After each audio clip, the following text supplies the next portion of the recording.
नमस्कार, मैं श्रेया। शिक्षा की बात हर शनिवार के इस नए अंक में आप सभी शिक्षा प्रेमियों का हार्दिक स्वागत है, सादर अभिनंदन है। शिक्षा की बात हर शनिवार आप सभी शिक्षकों के सवालों को मंच देता है और उन्हीं सवालों के जवाब के साथ हमारे बीच एक बार फिर उपस्थित हैं शिक्षा विभाग के अपर मुख्य सचिव doctor S Siddharth sir. Sir, बहुत बहुत स्वागत है। सर, आज का जो हमारा सबसे पहला सवाल है निधि कुमारी किशनगंज से, कहती हैं, सर शिक्षा की बात से तो हमें बहुत सारी जानकारियां मिलती रहती हैं, पर कभी कभी तुरंत के तुरंत हमें कुछ जानकारियां चाहिए होती है।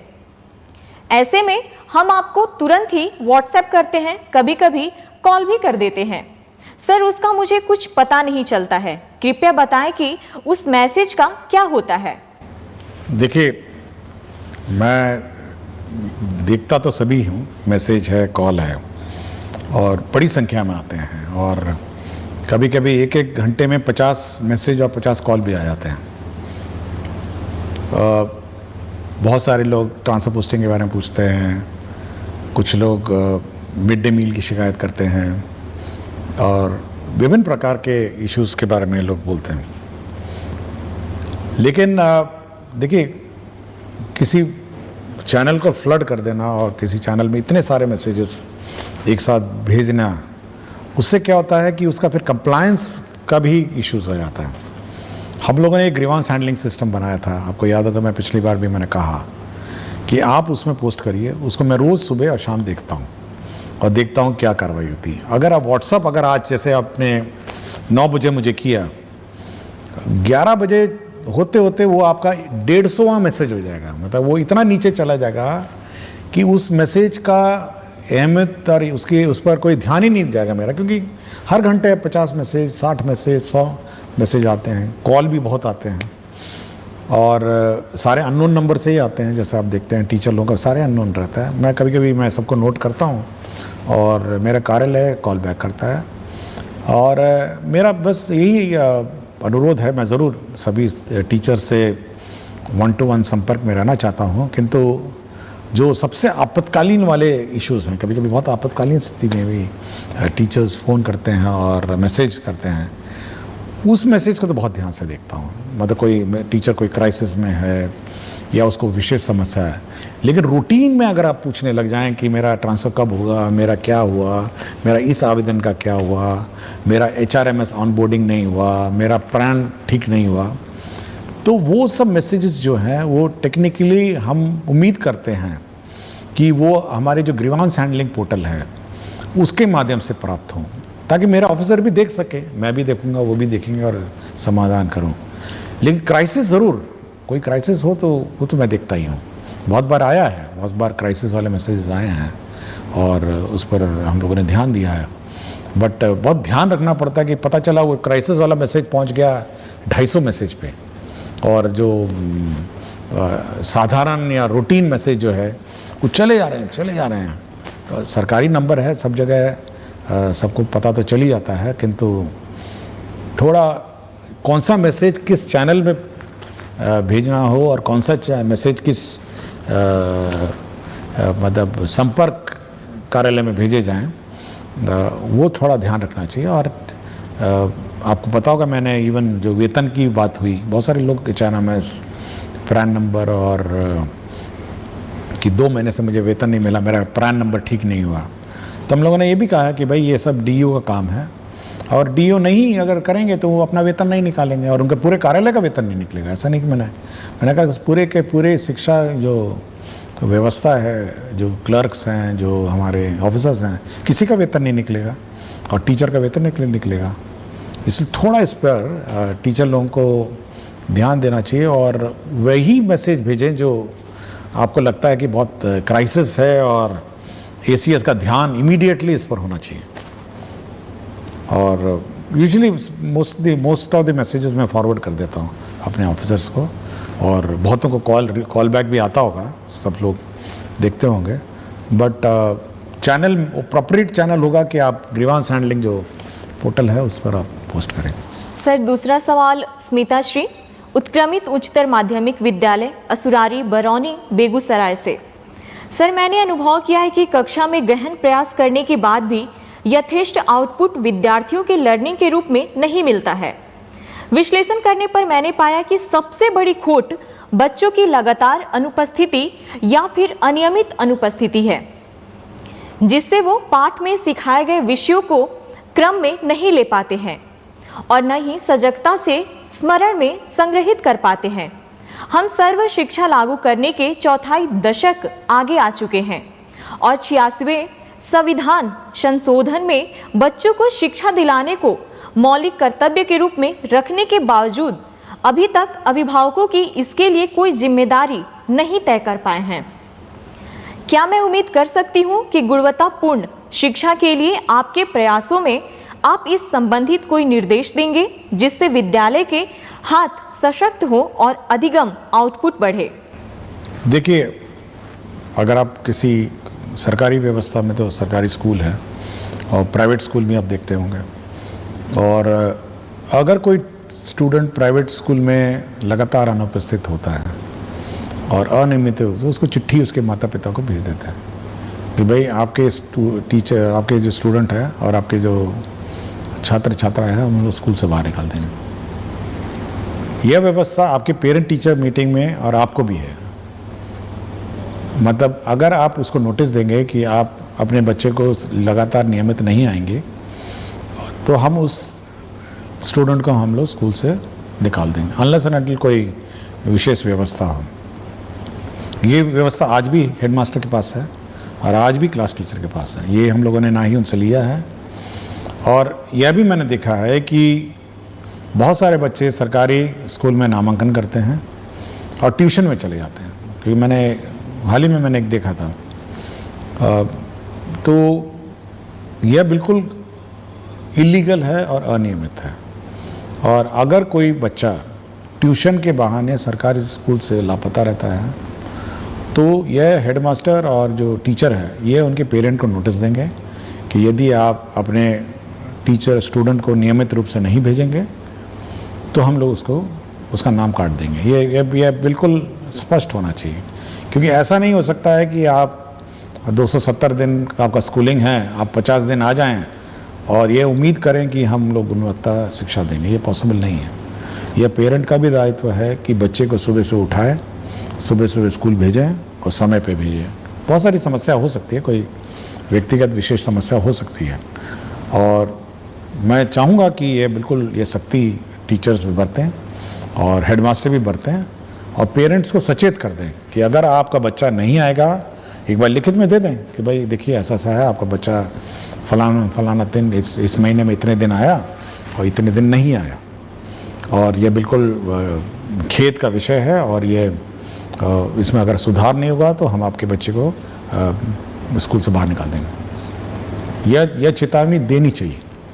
हम वो वाला सिस्टम नहीं लागू कर रहे हैं कि 3 दिन में अगर स्कूल में नहीं आया तो नाम काट दिया जाए। हो सकता है कोई बीमारी हो सकता है या कोई घर पे कोई विशेष समस्या हो सकती है, लेकिन अगर डिलिब्रेट आप ट्यूशन में पढ़ेंगे या कहीं और जाके पढ़ते रहेंगे और इस स्कूल में नहीं आएंगे, तो अनावश्यक रूप से आप पूरे शैक्षणिक माहौल को बिगाड़ेंगे। तो इस टीचर्स और हेडमास्टर इस संबंध में सजग रहें, और पेरेंट टीचर्स मीटिंग में पेरेंट्स नहीं आते हैं तब भी चेतावनी दें।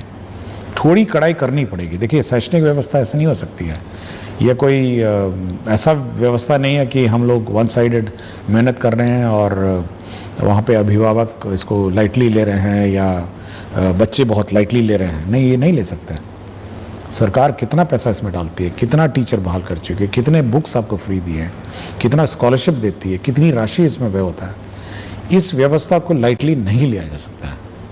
हम मेहनत करेंगे तो अभिभावक को भी मेहनत करना पड़ेगा और बच्चों को भी मेहनत करके स्कूल में आना पड़ेगा। ये दोनों तरफ है। टीचर्स बहुत मेहनत कर रहे हैं, बिल्कुल ठीक बोली हैं कि इतनी मेहनत करती हैं, उसके बाद भी बच्चा अगर गायब हो जाएगा तो कार्रवाई हो जानी चाहिए। ये हम लोग कोई मतलब ऐसी व्यवस्था नहीं हम लोग चाह रहे हैं कि एक तरफ हम मेहनत करते रहें और दूर से बच्चा ही नहीं आए और बच्चा भाग जाए। तो ये थोड़ा tightening of the system, parent को चेतावनी, पेरेंट को नोटिस, और उसके बाद टर्मिनेट कर दीजिए। कोई बोले जाइए अपना जहाँ पढ़ाना पढ़ाइए, हम इस पर इसकी जवाबदेही नहीं लेंगे। आप 50 दिन नहीं आएंगे तो क्या जवाब दे लेंगे आपकी पढ़ाई का? कॉलेज में ट्राई करिए, आपका अटेंडेंस नहीं होगा तो एग्ज़ाम लिखने नहीं देगा। प्राइवेट स्कूल में 3 दिन अगर नहीं आएंगे, 4 दिन नहीं आएंगे, सप्ताह भर नहीं, अगले दिन टीसी दे देगा आपको। तो थोड़ा कड़ाई टीचर्स को और हेडमास्टर को करनी पड़ेगी, जितने अभिभावक हैं। सर अगला सवाल पुष्पा प्रसाद राजकीय कन्या मध्य विश्वविद्यालय कुचायकोट गोपालगंज से है। कहती हैं, सर को मेरा प्रणाम। सर, हमारे सरकारी विद्यालयों में प्रायः गरीब परिवार की बच्चियां पढ़ती हैं। मेरे द्वारा बच्चियों के स्वास्थ्य पर विद्यालय में कार्य किए जा रहे हैं।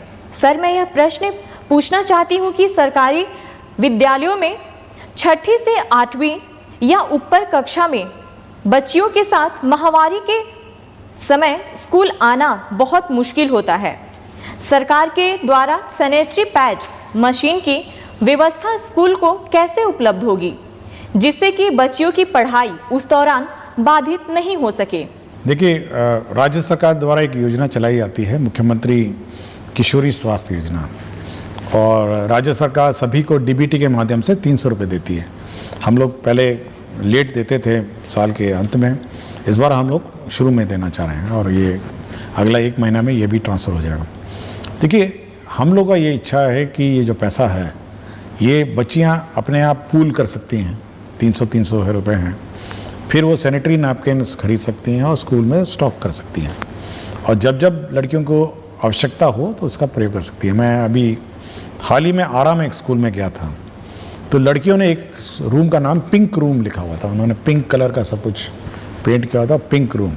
और जो भी लड़कियों की इस प्रकार की समस्या आती है तो वो उस पिंक रूम जाती हैं, वहाँ पे ये पैड अलमारियों में स्टॉक रहता है और वहाँ से अपना यूज़ करते हैं। तो ये लड़कियों को जॉइंटली इसको यूज़ करना और जॉइंटली इस व्यवस्था को प्रयोग करना ये सिखाना चाहिए। तो डीबीटी में हो सकता है कि उनको पता भी नहीं हो, क्योंकि पैसा तो जाता है अकाउंट में, अब इसको पता भी नहीं होगा कि 300 रुपये इस कार्य के लिए है। तो ये मैं इस माध्यम से ये कहना चाहूँगा कि जो लेडी टीचर्स हैं वो सभी लड़कियों को ये बात सिखाएं कि भाई 300 रुपये आए हैं, 10 लड़कियां हो गई तो 3000 रुपये हो जाएगा, और मतलब 100 लड़कियां हो जाएंगी तो आपका 30,000 रुपये हो जाएंगे। तो ये सब इकट्ठा करके एक साथ वो परचेज कर सकती हैं इन लॉट्स और फिर यूज़ कर सकती हैं। तो लड़कियां इस पीरियड में स्कूल नहीं मिस करें, सरकार की ये मंशा है कि वो इस योजना का लाभ उठाएं, अवेयर हों, सबसे पहले अवेयर हो, और दूसरा इसका लाभ उठाएं, और साथ ही साथ सुनिश्चित करें कि उनकी पढ़ाई डिस्टर्ब नहीं। सर अगला सवाल अंकित कुमार करते हैं, मैं एसीए सर से ये कहना चाहता हूँ कि आप स्कूल के साथ साथ बच्चों को जेईई नीट लेवल के लिए स्पेशल टीचर को लाया जाए, जिससे बिहार के ज़्यादा से ज़्यादा बच्चा आईआईटी और एम्स में जा सके।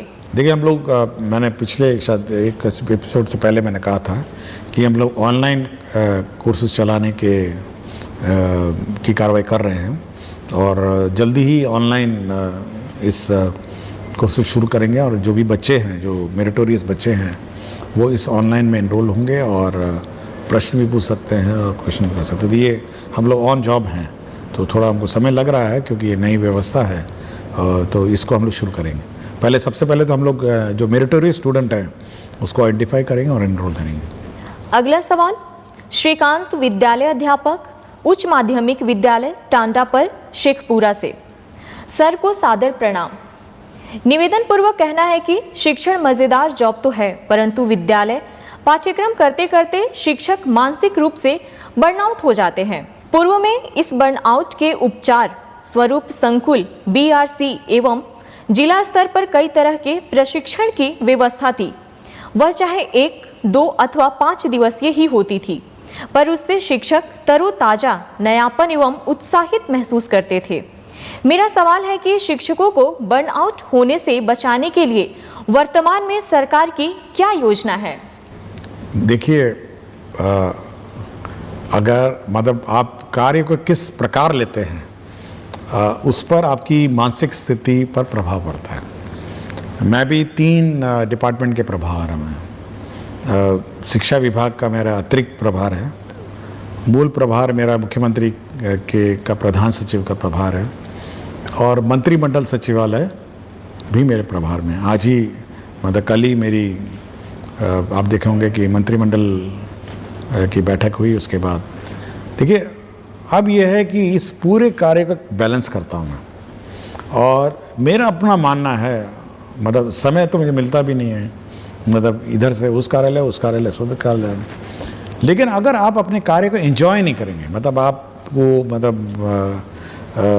मतलब उसको एंजॉयमेंट के रूप में ले लेंगे तो आपको लगेगा कि ये बड़ा बोझ है, मतलब आपको लगेगा नहीं ये बहुत ही हैवी वर्क है और आपको फिर बर्नआउट वाली स्थिति आ जाएगी।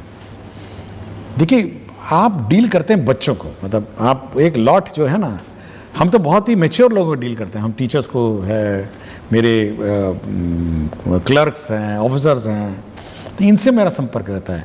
लेकिन आप सोचते हैं वो चहचहाते बच्चे जो हैं, जो सीखने की ललत है, तो आप उसमें इन्वॉल्व जब हो जाएंगे ना तो आपको बर्नआउट की व्यवस्था मतलब नहीं लगेगी। आप मतलब आप बोर हो रहे हैं, ठीक है, आप एक रूटीन जो कैलेंडर है, routine way of teaching, teaching के रूटीन में बदलाव कर लीजिए, थोड़ा FLN किट लाइए, कुछ प्लेइंग मोड से करिए और कुछ बच्चों को इन्वॉल्व करके लर्निंग मोड के मतलब डेवलप करिए।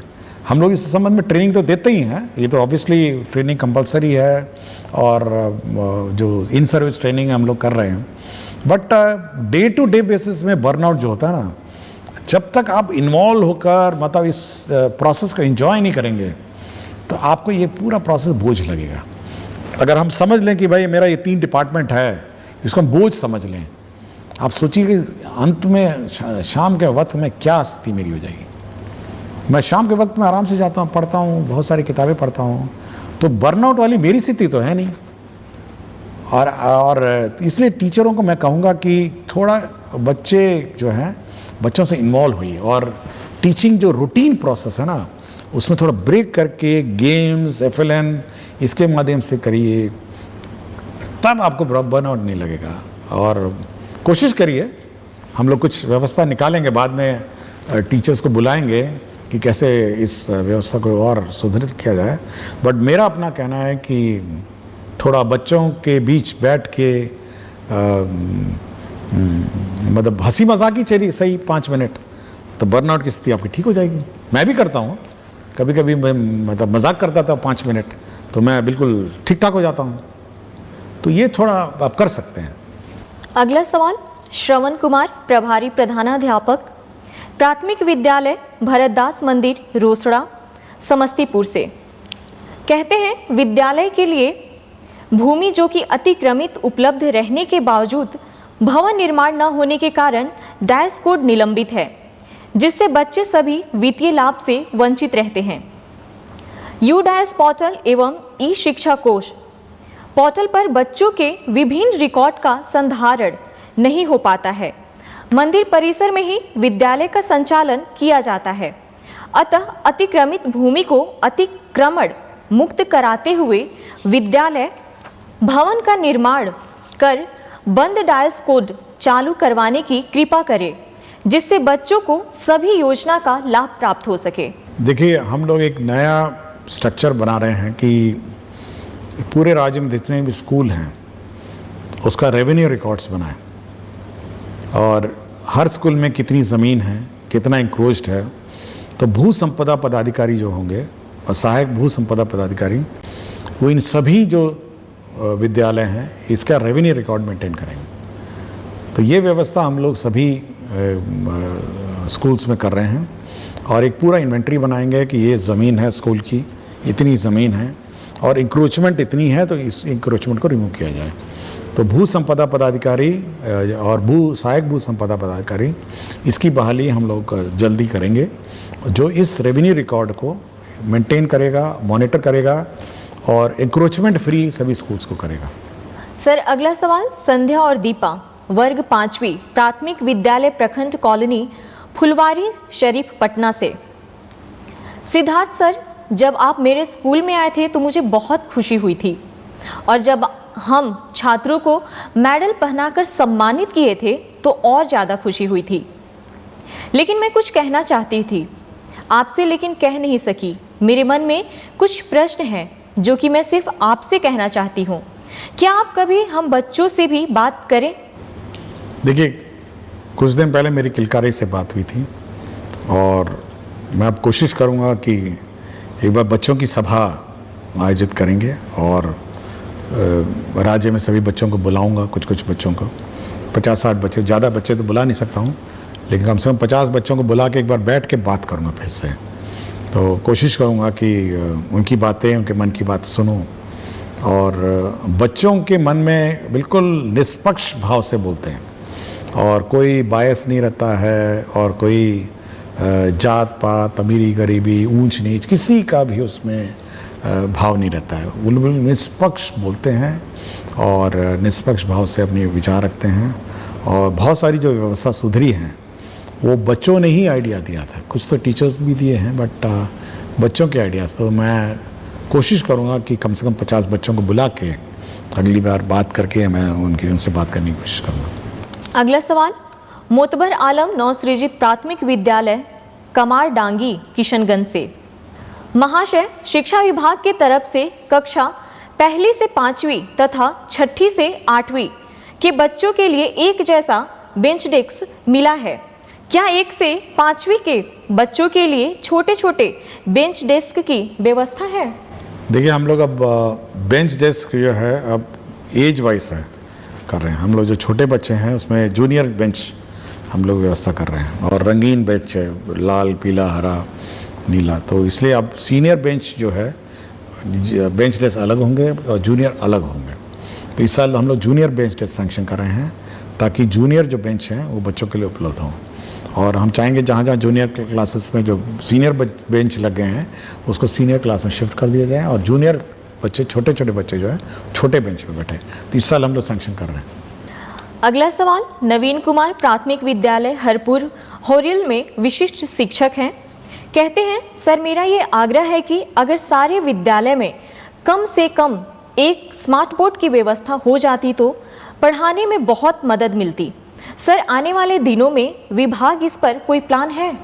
देखिए, हम लोग 1 to 5 चाहते हैं कि किताबों से पढ़ाई हो और 1 to 5 में हम लोग स्मार्ट बोर्ड जानबूझ के इंट्रोड्यूस नहीं कर रहे हैं, लेकिन 6 से हर क्लासरूम में, 6 से हर स्कूल में हम लोग स्मार्ट बोर्ड उपलब्ध कराएंगे 6 के बाद से।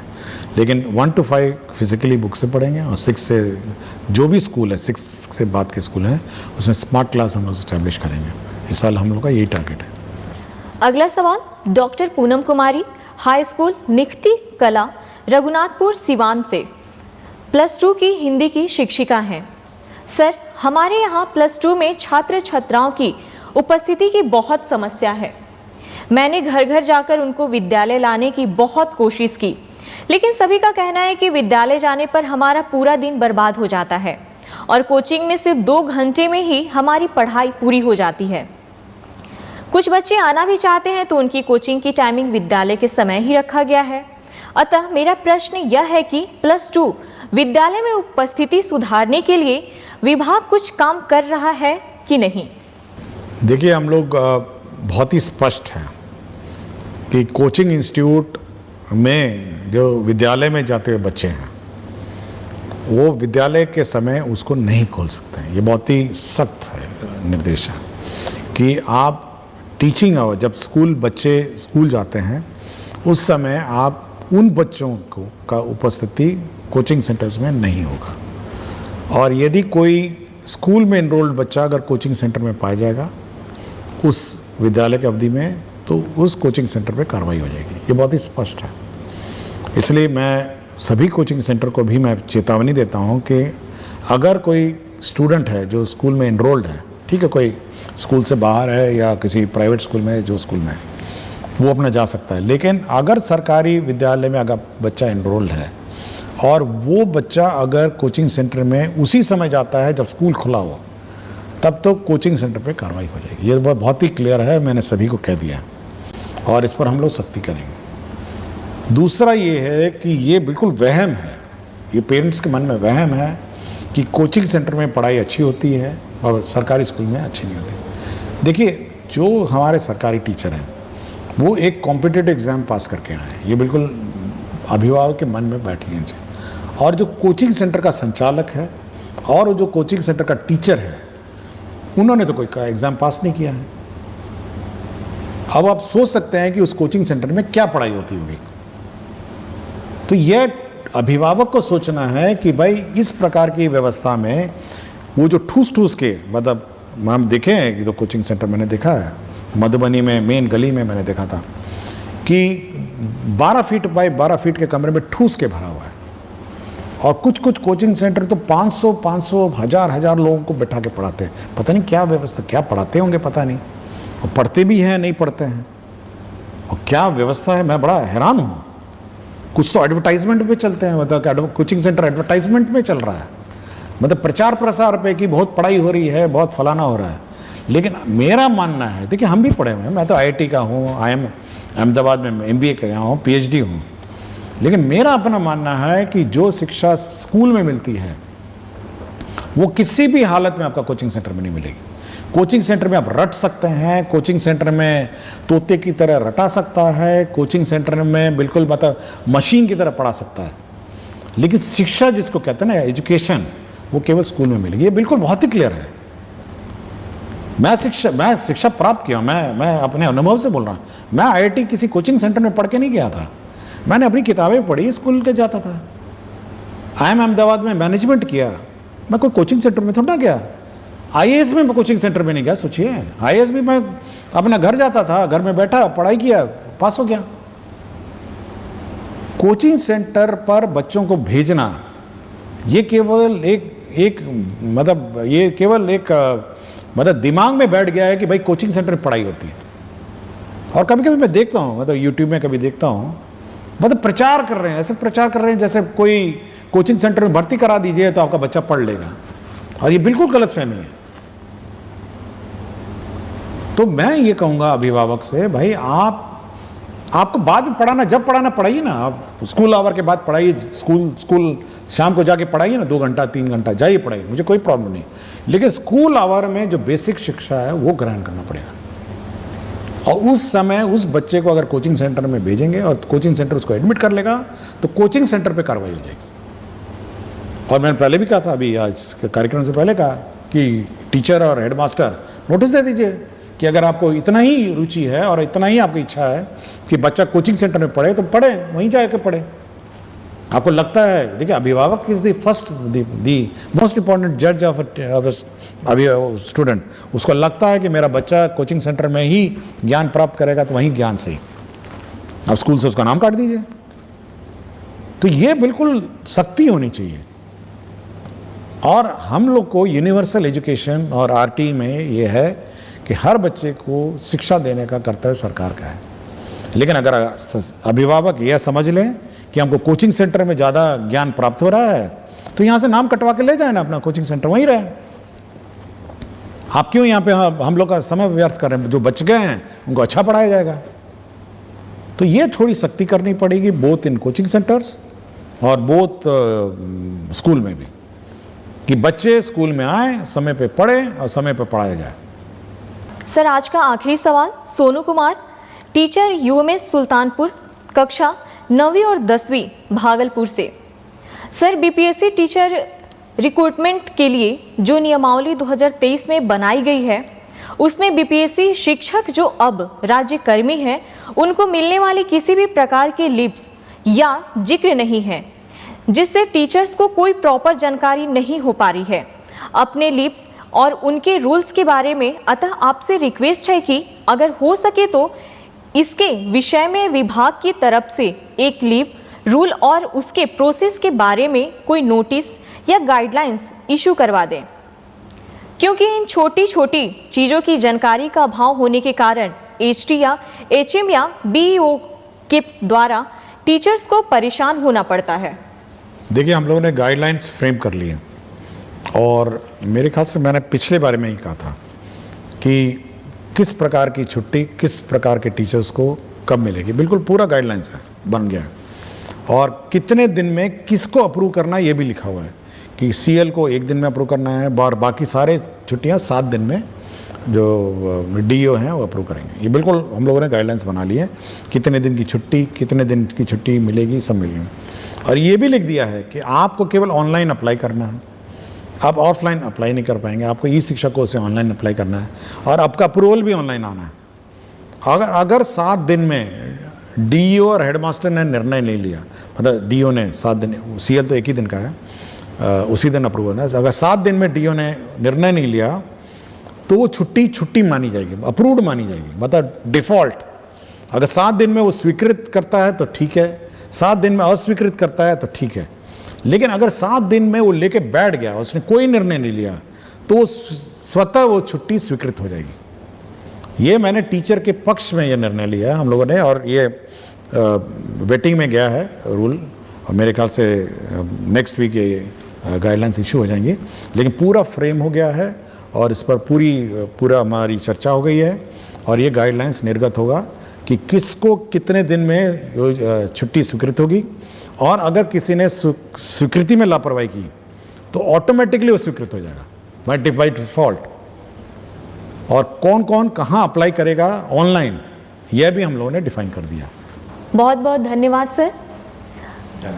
अगले सप्ताह फिर से मुलाकात होगी शिक्षा की बात हर शनिवार के साथ।